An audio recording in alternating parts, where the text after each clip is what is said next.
There's a fire burning under the surface of every problem you face. The broken systems, the local chaos, the dysfunction that seems locked in place like a trap you can't escape. These aren't just random troubles. They're symptoms of a world built for the mediocre, designed to keep the exceptional tucked away, isolated, unheard. You see leaders and founders daily drowning in the noise of their markets, tangled in bureaucracy, struggling to scale while fighting outdated rules that kill boldness. And the hardest truth? The answers don't lie where you're looking, right inside borders drawn by history, politics, and narrow thinking. These boundaries, they're more than lines on maps. They're mental cages.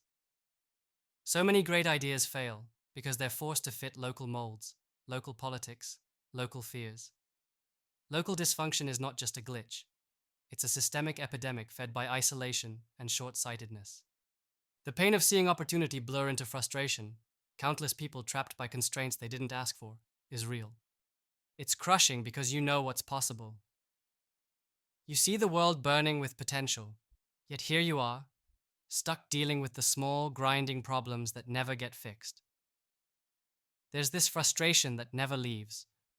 The feeling that no one inside the system gets you, that you're trying to innovate, but everyone's stuck playing by rules from a different century. This feeling, that suffocating tension, is where most give up. They settle, promising themselves they'll try again tomorrow, next quarter, next year. But deep down, they know. If nothing changes, if no one dares to break the mold, the dysfunction will swallow progress whole. But here's the untapped power, the secret weapon the walls around local problems don't see coming: cross-border vision. It sounds simple, almost obvious, but its impact is seismic. Imagine tearing down those invisible walls, connecting brilliance not just within your city or country, but globally. Tapping into perspectives that aren't clouded by local assumptions or old ideas. Inviting voices that shake your worldview, that demand you rethink everything you take for granted. This is what turns dysfunction from a prison into a launchpad. When minds from around the world collide, they expose the blind spots every local system has. They show solutions that a single place, with its own history and biases, could never invent alone. The power comes not from consensus, but from friction.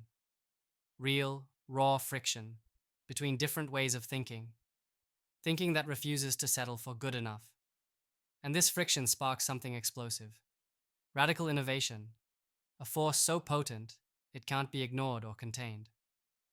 That slow grind of local politics, outdated laws, entrenched interests. It all starts to crack under the pressure of fresh perspectives that don't recognize those limits. But this isn't just theory. It's the call to action for founders, investors, leaders who are tired of waiting on the sidelines while their home systems fail. You are the edge. The system depends on the many who agree to its quiet rules. But progress, real transformation, comes from those who reject comfort, who break the rules and rebuild new paths. You don't need permission to think globally while acting locally. You don't need approval to bring the world's best ideas directly to your doorstep, fueling your vision with what works on the other side of the planet, or in places where no one said it couldn't. This cross-border vision isn't some vague ideology. It's a practical daily strategy. It means building connections with people and places that challenge your assumptions, that show you what's possible outside your bubble.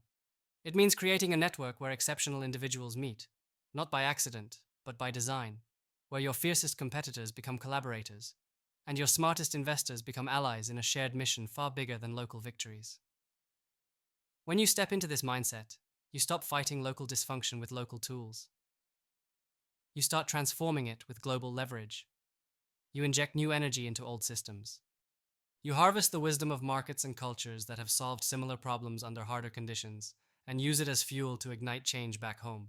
This is not about abandoning your roots. It's about refusing to be limited by them. Borders are mental walls, not chains.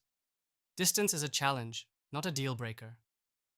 The real limitation is your imagination, and whether you choose to believe you're small or truly capable of enormous impact.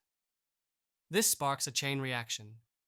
The isolated individual becomes a connected force. Misaligned brilliance finds alignment. The unheard voice becomes the loudest signal.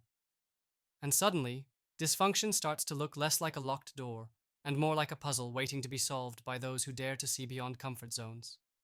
This requires courage, not the kind celebrated in speeches, but the quiet, relentless kind that knows failure will come, but refuses to bow to it. It's the choice to be patient with the long game while pushing relentlessly for change every day. It's deciding that your will is your weapon, that every idea must be questioned, everything you value redefined, your network carefully built around those who burn with the same fire, no matter where they're from. And yes, it means being ruthless with yourself and the world, practicing freedom, not just talking about it. Because freedom comes when local dysfunction no longer controls your reality. When you stop playing by rules built for mass comfort and start creating rules that serve extraordinary vision.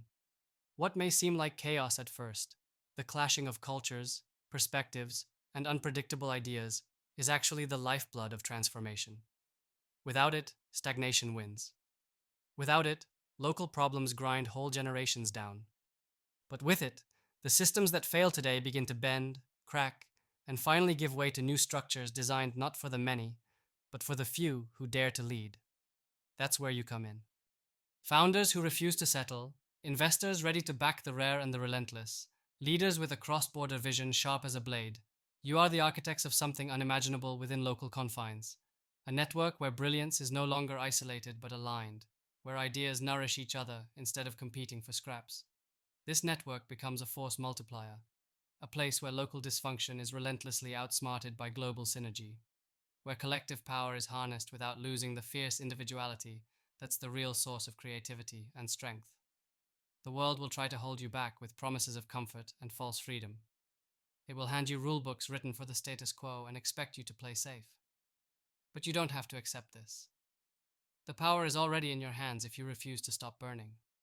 If you connect across borders with those who share your vision and your fire.